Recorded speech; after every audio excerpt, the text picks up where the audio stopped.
Hey guys, so may finals tayo tonight, pero intrams lang naman. So tara, let's go. So konting ball handling muna, team model muna para mag-usap ng game plan. So bago mag-start yung game, syempre makikipagkamay sa kalaban para we show we respect them.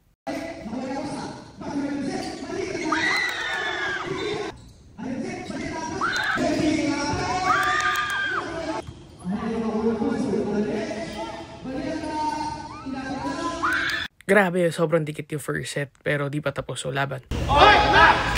Akalain yun, panalo ng first set, so 2 more to go, kasi best of 5 siya, so bawal kampante.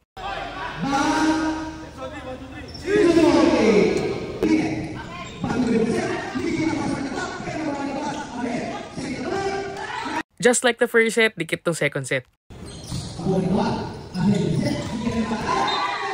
Ayun, panalo ng second set, so 1 more to go, champion na tayo.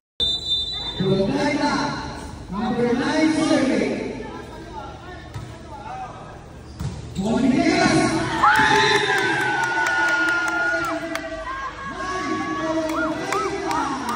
Akalain nyo, naka-service ace pa ako.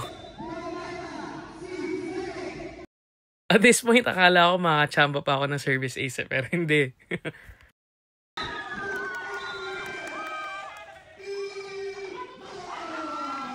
So after each game, we shake hands again to show that we respect the other team and we thank them for the game. At this point, sobrang saya ng team ko kasi this is their 2-peat. Inampun lang ako eh. So till next time guys, see you!